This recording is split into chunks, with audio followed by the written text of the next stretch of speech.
Hello tout le monde, bienvenue sur ma chaîne. Aujourd'hui je reviens pour une nouvelle vidéo, mais surtout avec un nouveau concept. On va cuisiner ensemble et à côté on va lancer un débat sur la société, sur l'actualité, pour échanger un peu avec vous. Récemment je suis tombée sur une vidéo d'une fille qui a 28 ans. C'est la quatrième fois qu'elle refait sa deuxième année de droit. À 28 ans, elle estime que elle ne devrait pas être à cette situation-là. Ses amis, eux, sont avancés dans leur vie, ont des postes, maintenant ils sont en train de construire quelque chose. Ça m'avait un peu interpellée parce que chacun a son rythme.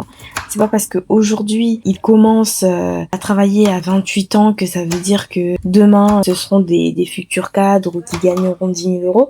Non, ce que je veux dire par là, c'est que chacun a sa vie, chacun a sa destinée, et il faut vraiment pas lâcher. Si vraiment c'est sa passion dans la vie, le droit, alors qu'elle n'a qu'à persévérer, parce qu'on sait pas de quoi demain est fait. Mais par contre, si ce n'est pas sa passion, le droit, mais qu'elle persiste dans cette voie-là parce que elle a peur de se réorienter, dans ce cas-là, je la conseillerais vivement de voir ailleurs parce que sa situation peut vraiment l'emmener à douter d'elle, à douter de ses capacités, et ce serait vraiment dommage parce que parfois on est juste pas au bon endroit, le droit n'est peut-être pas fait pour elle, donc c'est très important qu'elle prenne rendez-vous auprès de personnes compétentes pour l'aider. Et puis surtout je rajouterais que c'est vrai que à 28 ans on peut ressentir une certaine pression à la stabilité, que ce soit la stabilité professionnelle, la stabilité sentimentale, relationnelle et que sais-je, mais la réalité est tout autre. Il y en a qui vont peut-être avoir tous ces éléments-là dans leur vie. Ce n'est pas le cas de tout le monde et ça ne veut pas dire que ta vie est finie et que tu dois baisser les bras.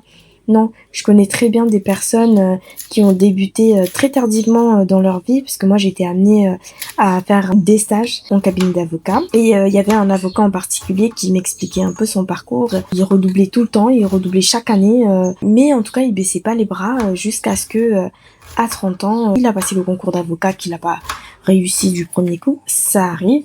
Il a retenté une seconde fois, il a également échoué, mais par contre il a réussi une troisième fois et aujourd'hui il est avocat, il travaille dans un domaine qui lui plaît énormément.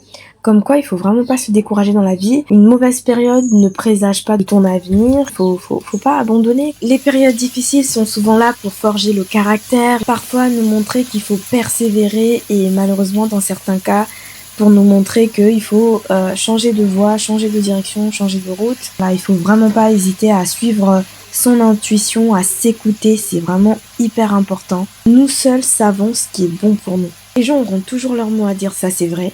Les gens vont vous critiquer, ça c'est vrai. Mais sincèrement, mettez des œillères et vraiment avancez à votre rythme. Aux États-Unis, ils retiennent pas la même conception de, entre guillemets, l'échec que nous en France. Aux États-Unis, l'échec, c'est un bon moyen d'évoluer, d'apprendre, alors qu'en France, c'est vraiment hyper mal vu. Quand tu redoubles, t'es perçu comme quelqu'un de totalement bête, alors qu'en réalité, redoubler peut être dû à de multiples facteurs. Ça peut être une mauvaise organisation ou un événement triste qui t'est arrivé, du fait de la maladie ou encore parce que t'es pas dans un bon cadre familial. Ça peut également être dû au professeur qui n'arrive pas à transmettre la matière. Donc en fait, il y a plusieurs raisons qui font qu'un élève redouble. Et c'est dommage qu'en France, en Afrique ou encore ailleurs, que ce soit mal vu, quoi. Que l'échec soit perçu comme quelque chose qui te condamne à jamais, alors qu'en réalité, il y en a plein qui ont rebondi après un événement difficile, après un échec, après ce que tu veux, on peut rebondir. Dites-moi ce que vous en pensez en commentaire. Est-ce que à un moment de votre vie, vous avez douté de votre avenir? Est-ce que vous vous êtes retrouvé en difficulté? Comment vous avez fait face? Est-ce que vous avez commencé la vie active en retard par rapport aux autres? J'espère que cette vidéo va vous plaire. Si vous refaites la recette, n'hésitez pas à me taguer. N'hésitez pas à liker, commenter, partager et surtout abonnez-vous à la chaîne, c'est gratuit.